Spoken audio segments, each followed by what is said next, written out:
Assalamualaikum warahmatullahi wabarakatuh. Salam sejahtera buat kita semuanya. Terima kasih atas kesempatan yang diberikan kepada saya ini. Kehormatan sekali untuk diundang di UGM untuk sharing mengenai beberapa perkembangan khususnya terkait dengan virologi sebetulnya. Tapi mau tidak mau saya harus membahas sedikit situasi dari SARS coronavirus 2, jilid 2 ini. Baik, kita mulai dari sedikit geografi. Buat teman-teman, sebagian besar saya juga belum pernah sih ke Wuhan. Tapi Wuhan itu katanya kotanya cukup cantik. Sudah dicolokin, Mas? Ya. Oke, jadi kita lihat bandaranya juga cukup bagus. Dan itu bandara yang sangat sibuk. Kalau kita lihat di sini, setiap minggu itu ada 2.000 keberangkatan dan melayani 100 bandara, baik domestik maupun internasional. Jadi kita bisa melihat bagaimana hubungan Wuhan itu dengan dunia internasional. Nah, kasus ini awalnya diidentifikasi di satu pasar ekstrim di situ, sebutnya pasar ikan, tapi sebetulnya dia jual macam-macam. Semua hewan yang ada di Cina barangkali ada di situ ya untuk dikonsumsi. Tapi sebetulnya sekarang anggapannya bahwa sumbernya sebetulnya ada di sebelum Wuhan. Ya, jadi ini mungkin ceritanya kalau nanti kita diskusi lagi akan sudah beda. Ya, karena kemungkinan besar sumbernya bahkan di luar itu, di luar pasar dan katanya di luar Cina. Ya, tapi itu di luar skop kita hari ini. Disimpan aja dulu. Ya. Baik, ini outline presentasi saya karena waktu sangat sedikit. Baik, nah ini timeline-nya kalau kita lihat dari awalnya dilaporkan pertama kali 31 Desember, begitu seterusnya, tapi cepat sekali di Cina itu kerjanya. Ya, tanggal 1 Januari besoknya pasar seafood itu sudah langsung ditutup, kemudian seminggu kemudian virusnya sudah bisa diidentifikasi oleh teman-teman kita di Cina sana. Ya, dan dalam waktu 10 hari setelah kasusnya dilaporkan, sudah ada kasus kematian yang dilaporkan. Kemudian berapa hari kemudian, 2 hari kemudian, WHO mengumumkan sudah ada kasusnya di Thailand, di luar Cina. Itu kasus pertama di luar Cina. Dan kemudian seminggu setelah ada kematian, protokol untuk uji laboratorium itu sudah dikonfirmasi, ya. Jadi ini cepat sekali dalam waktu 2 minggu sudah jadi alat untuk diagnostik. Ini sebenarnya kita kritik diri kita sendiri sih. Ini pengalaman saya juga, mengembangkan satu diagnostik kit mungkin perlu 1 PhD kali, ya baru jadi, ya lama sekali. Tapi dengan peristiwa ini kita harusnya bisa lebih cepat. Nah kita lihat tanggal 31 Januari, jadi 1 bulan setelah dilaporkan kepada WHO, baru WHO mendeklar bahwa kasus ini yang sebutnya awalnya disebut sebagai 2019 nCoV itu merupakan public health emergency of international concern. Ya. Kemudian tanggal 11 Februari dapat sertifikat baru, namanya ganti, ya ini balik nama namanya, dari 2019 nCoV kemudian disebut sebagai SARS coronavirus 2 dan penyakitnya disebut sebagai COVID-19. Jadi sekali lagi kalau kita bicara dua hal ini, SARS coronavirus 2 dan COVID-19 itu mengacu kepada situasi yang sama, bukan virus yang berbeda. Ya, oke. Nah kalau situasi yang tanggal 21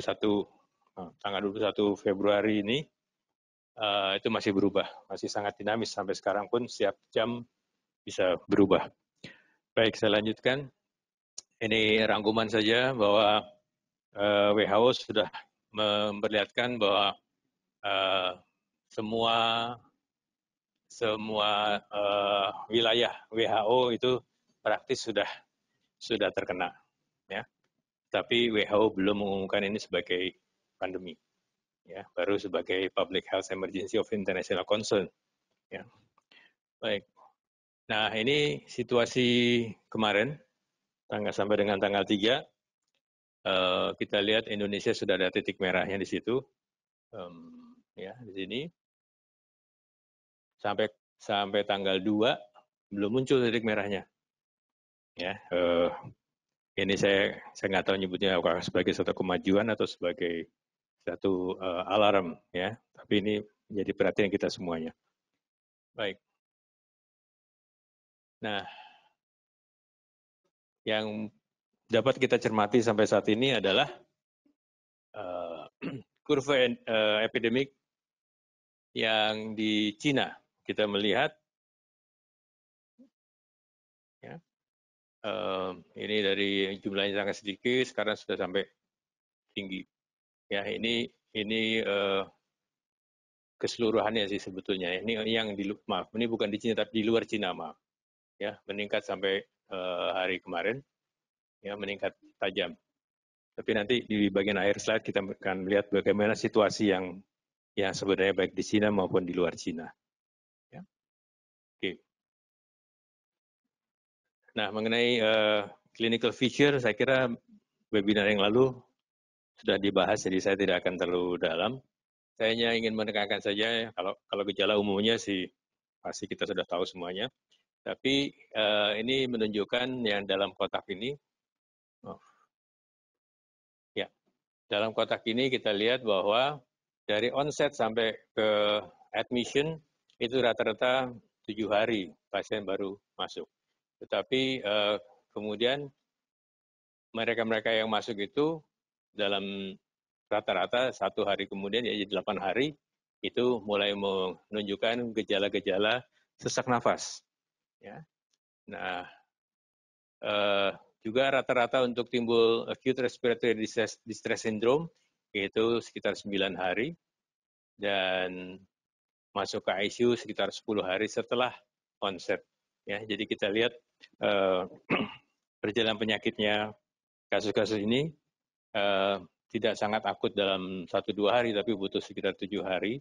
Tetapi begitu setelah masuk di rumah sakit, maka kemungkinan mereka untuk menjadi berat lebih besar, tentunya tergantung dari usia dan sebagainya, ya, ataukah ada komorbid yang sudah dibawa sebelumnya. Baik, nah dari tabel ini kita bisa melihat distribusi dari karakteristik pasiennya. Ya, ini ya, kita kelompokkan dari umurnya 0 sampai 80, ya. Kita lihat confirm case-nya dan juga angka kematiannya. Maka kita bisa melihat, pasti teman-teman sudah sering mendengar bahwa yang meninggal itu adalah mereka yang usianya di atas 60 tahun. Harus dekat ya, maaf. Ya, di atas 60 tahun. Jadi 80% kalau kita lihat di sini yang meninggal. Ya. Yang meninggal ini ya 60% ini 30%, 30%, 20%. Jadi 80% yang meninggal di atas 60 tahun. Ya. Kemudian kalau dilihat dari pekerjaannya, ini juga karena di Cina memang masih banyak, sebagian besar adalah pekerja pabrik dan sebagainya. Nah, ini yang sebagian besar ada di sini dan juga, nah ini sesuai dengan yang di atas. Pensiunan kayak saya ini, ini paling banyak jumlahnya, ya. Itu menunjukkan jadi sesuai. Jadi usia yang lanjut itu memiliki risiko yang lebih besar. Ya. Baik. Nah, dari sini juga dari tabel berikutnya kita bisa melihat adanya comorbid, ya, ada hypertension, diabetes, cardiovascular disease, chronic respiratory disease dan sebagainya. Dan ini merupakan comorbid yang bisa membawa pasien ke kondisi yang berat dan berakhir di kematian. Ya. Baik. Nah, pertanyaannya kenapa kok ini sering sekali selalu bertanya, kenapa kok begitu cepat menyebar di Cina sendiri maupun sampai ke luar negeri? Kalau kita lihat piramida ini, sebagian besar yang terpapar itu tidak tertular. Artinya tertular itu ada terjadi infeksi. Ya. Kemudian yang tertular tidak semuanya sakit. Yang sakit tidak semuanya berat. Yang berat tidak semuanya meninggal. Ya, jadi kita bisa melihat di bagian bawah ini, ya, ada kelompok besar ini yang tidak bergejala atau gejala yang sangat ringan seperti flu biasa, dan mereka ini pasti tidak ke dokter, ya, karena gejalanya ringan seperti flu biasa. Mereka yang sudah eh, bepergian ketika musim liburan. Jadi sebelum kota Wuhan ditutup, mereka sudah menyebar kemana-mana, baik keluar kota, keluar provinsi, maupun keluar negeri. Ya. Nah, kita lihat kelompok ini yang merupakan sumber potensial untuk penyebaran. Ya. Makanya kita lihat mereka sempat menyebar ke luar negeri. Nah, dengan masa inkubasi 14 hari, rata-rata 5-7 hari, tetapi diambil sekitar antara 2 sampai 14 hari. Tetapi ada outliers, artinya sebagian ada sejumlah kecil pasien yang masa inkubasi itu 20 sampai 24 hari. Ya, jadi kita bisa melihat kalau dia meninggalkan Wuhan pertengahan Januari, ya mungkin sekitar pertengahan Februari dia sudah, kalau dia sedang jalan-jalan ke luar negeri, nah dia bisa menjadi satu sumber. Ya. Baik, nah kita lihat sedikit mengenai virusnya. Ini bukan pelajaran virologi lengkap, karena butuh satu SKS barangkali kalau belajar virologi ya. Tapi intinya adalah virus corona ini, SARS coronavirus 2, termasuk dalam Coronaviridae familinya, jadi berbeda dengan virus influenza H1N1, H5N1, dan sebagainya. Ya, karena ini seringkali dirancukan. Walaupun gejalanya mirip influenza-like illness. Ya. Nah, genusnya ada 4 kelompok, ada alpha virus, ada alpha coronavirus, beta coronavirus, gamma, dan delta. Nah, ini yang sudah ditengarai dan kita tahu sudah di dunia ini sudah diketahui ada lebih dari 200 jenis virus corona, tapi hanya 7 sekarang. Tadinya cuma 6, sekarang ada 7 yang bisa menyerang manusia. Ya, 2 diantaranya kita sudah kenal baik, ya, SARS coronavirus dan MERS coronavirus. Tapi ada lagi human coronavirus yang lainnya yang 229E, OC43, NL63, dan HKU1.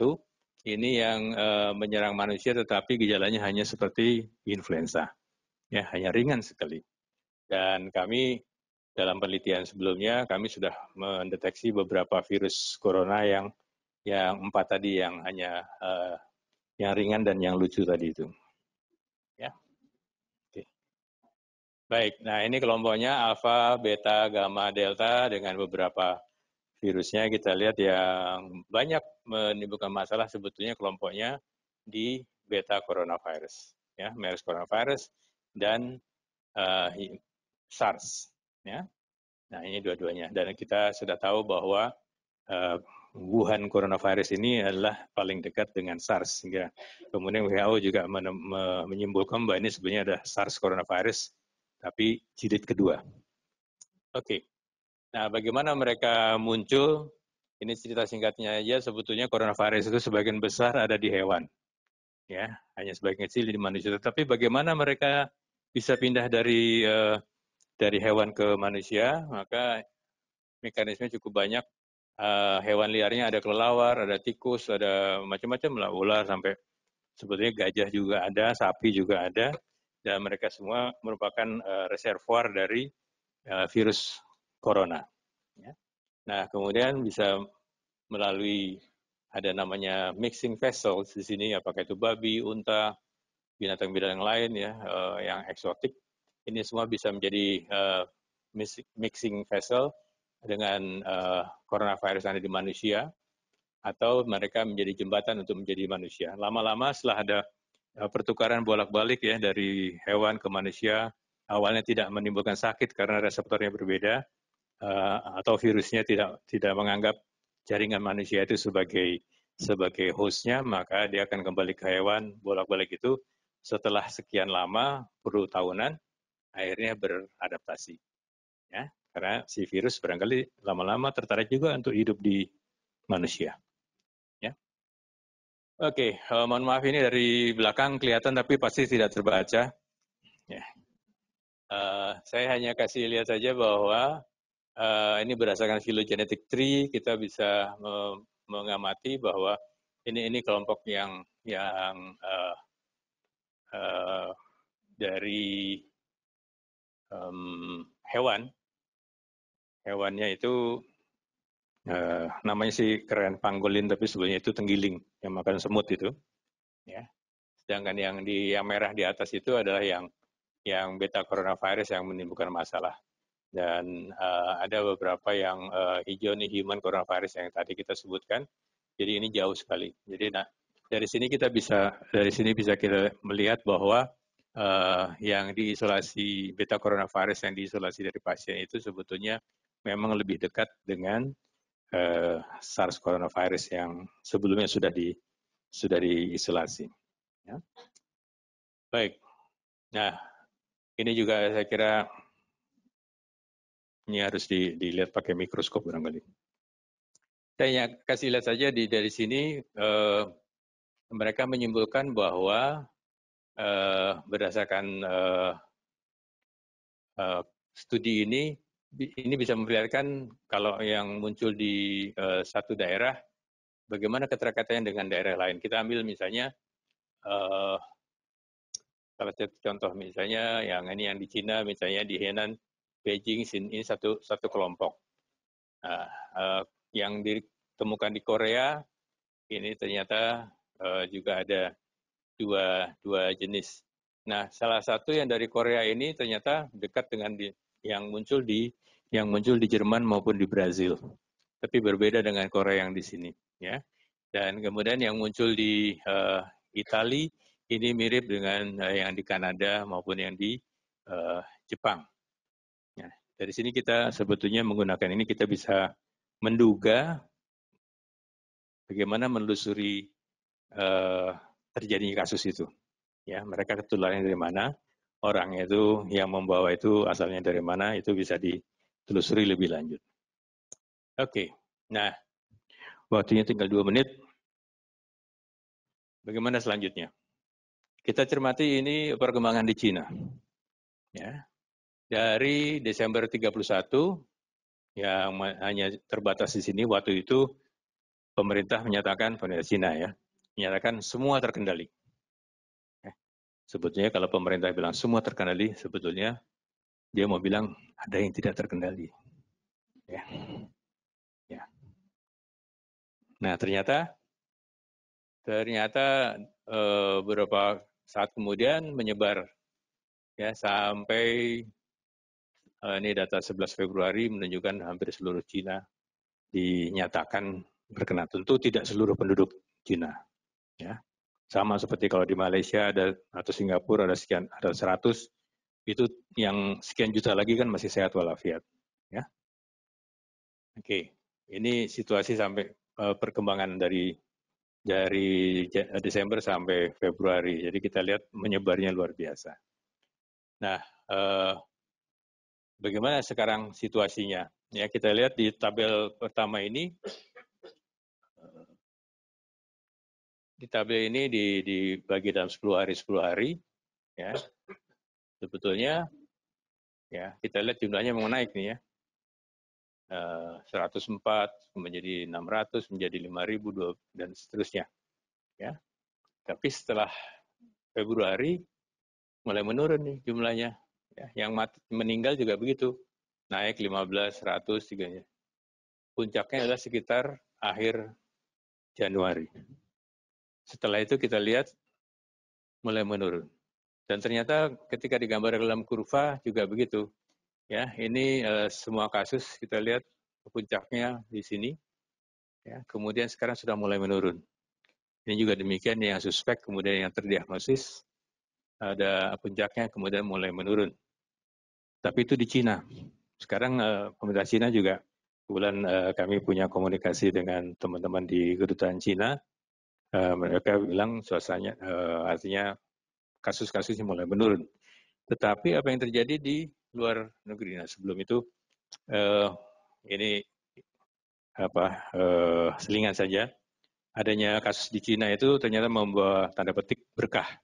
Ini gambaran polusi.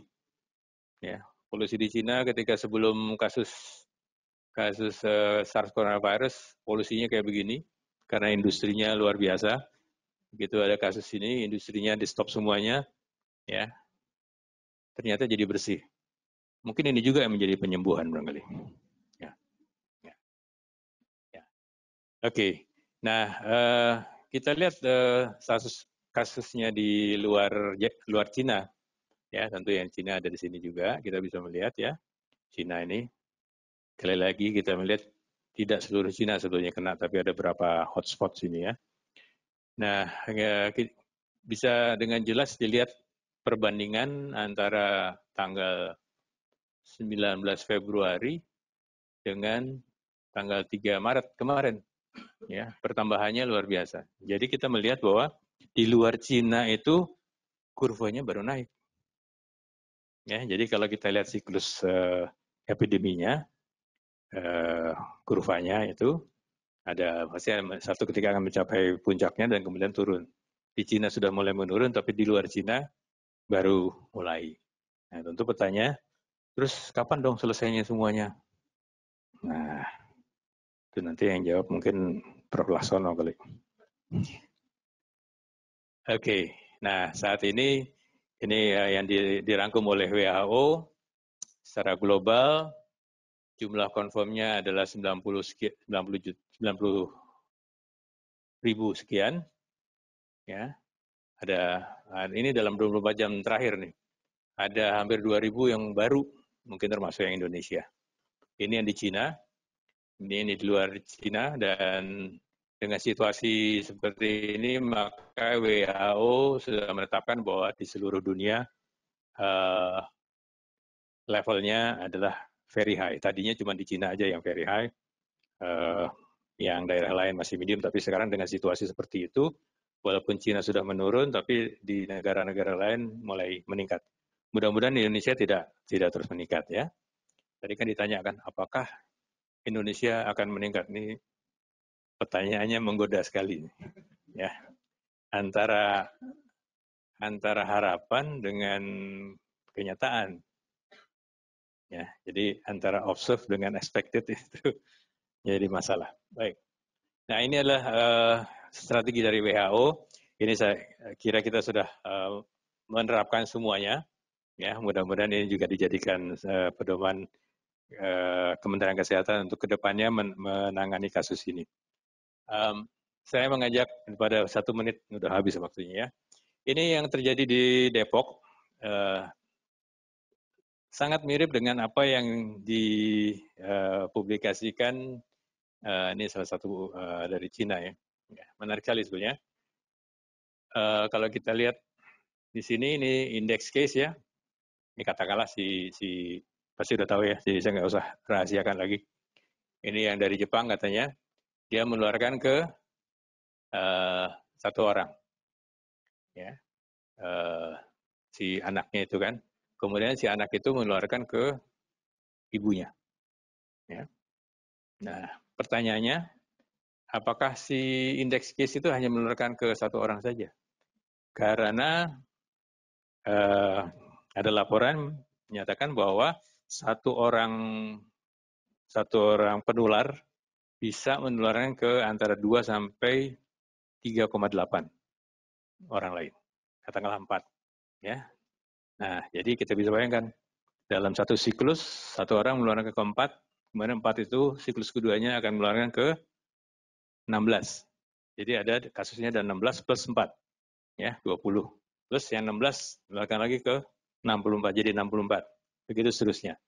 Ya, kalau tidak terkendali. Ya. Nah, jadi dalam studi ini dia juga menyebutkan bahwa kalau ini diisolasi, ya kita lihat dari pasien mulai terinfeksi sampai isolasi ada jeda. Ini dalam kenyataan seperti itu juga kan. Ketika pasien itu terinfeksi, kemudian dia ke rumah sakit bolak-balik, belum diisolasi. Baru setelah terdeteksi, baru dia diisolasi. Tentu kita harapkan bahwa setelah isolasi tidak ada lagi infeksi baru. Ya. Nah, tapi kita lihat nih, ketika ini kan untuk indeks case-nya. Sedangkan untuk yang orang B ini yang tertular, dia juga baru muncul gejala dan baru mulai diisolasi belakangan. Ya. Nah, kita harapkan sih setelah ini berhenti ya, tidak ada infeksi baru lagi. Tapi bagaimana dengan orang yang kemudian tertular dari orang kedua ini? Nah, ini begitu seterusnya.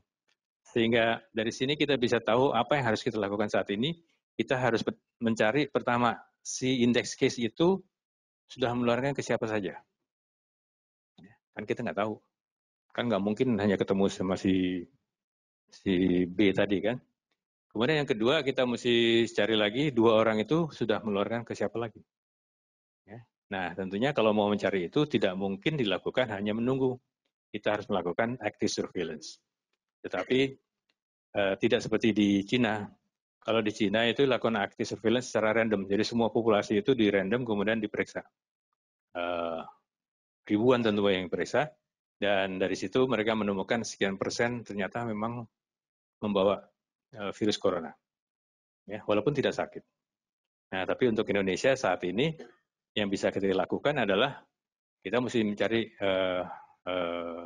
jadi case finding orang yang bergejala, jadi demam tiba-tiba, sesak nafas tiba-tiba, batuk, walaupun tanpa ada riwayat, ya riwayat kontak, itu harus dicurigai.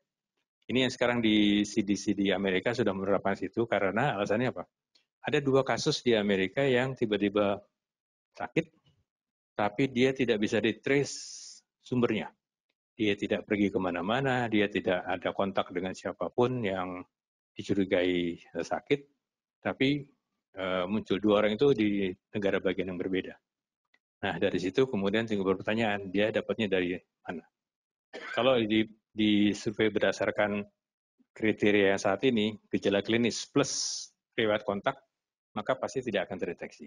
Ya, makanya mereka mulai akan mengubah, jadi menurunkan levelnya, tapi meningkatkan sensitivity-nya. Walaupun nanti ada orang yang tidak sakit pun akan harus diperiksa. Ya. Kan biasanya gitu ya, kalau kita naikkan sensitivity-nya, maka spesifitinya akan menurun. Nah, itu yang mungkin perlu kita pikirkan atau direkomendasikan kepada teman-teman di Kementerian Kesehatan. Saya kira itu. Nah, berikutnya sih hanya pengulangan saja. Teman-teman sudah tahu, saya lihat sudah ada sanitizer di mana-mana. Saya yakin semuanya sudah bawa sanitizer ya. Semua bawa masker nggak? Nggak, bagus. Jadi masker itu hanya dipakai untuk yang sakit. Kalau sehat walafiat, ikuti webinar, nggak usah takut ketularan. Ya, transmisinya kita sudah tahu semuanya. Saya hanya menekankan saja, ini harus rajin cuci tangan kalau Anda menyentuh benda-benda di tempat umum. Dan jangan lupa, ini yang ada di depan mata kita adalah tombol-tombol, baik tombol lift, tombol apapun, termasuk keyboard kita. Jangan lupa membersihkan, karena itu keyboard komputer, sudah ada penelitiannya, itu lebih jorok daripada dudukan kloset. Ya, serius. Baik, saya akan tutup ini dengan rumus sebetulnya. Risiko infeksi itu adalah dosis dikalikan virulensi dibagi dengan kekebalan. Ya, jadi intinya kalau kekebalan kita tinggi, insya Allah kita tidak terinfeksi. Ya. Nah, jaga kekebalan itu macam-macam. Dari malam kita ngomongin mau pakai jahe, mau pakai apa, ya saya jadi disuguhin sama waktu makan malam ya Prof ya. Itu apa namanya, wedang katanya. Wah, mencegah coronavirus. Ya, tapi intinya kekebalan mesti ditingkatkan. Kemudian dosis dan virulensi, kita tahu virulensi virus SARS coronavirus ini tidak lebih tinggi daripada SARS coronavirus yang sebelumnya, ya bahkan lebih. Tetapi daya tularnya yang lebih tinggi, dia lebih cepat menular. Ada publikasi yang menyebutkan katanya dia bisa menular 20 kali lebih cepat dibanding SARS coronavirus yang sebelumnya. Ya, jadi yang perlu kita perhatikan adalah jangan sampai kita berhadapan dengan dosis yang tinggi. Kapan dosis itu bisa tinggi? Kalau kita berada dalam ruangan tertutup dan crowded. Nah, di sini crowded nggak? Ya, atau kita terpapar berulang-ulang. Itu untuk petugas kesehatan. Ya, petugas kesehatan mungkin akan terpapar berulang sehingga akan mendapatkan dosis yang lebih tinggi daripada kita. Nah, itu yang atau kita mungkin yang terjadi dengan kasus Depok. Dia mungkin waktu itu berdekatan dengan indeks case itu yang orang Jepang itu begitu eratnya sehingga dosisnya tinggi sehingga dia sakit. Jadi ini yang bisa kita pegang untuk supaya gampang ingatnya, ya. Baik, nah pertanyaan kita sesuai dengan judul, apakah kita siap untuk the next pandemic? Ya. Jadi yang penting adalah kita expect the best, tapi kita harus prepare for the worst. Terima kasih atas perhatiannya. Assalamualaikum warahmatullahi wabarakatuh.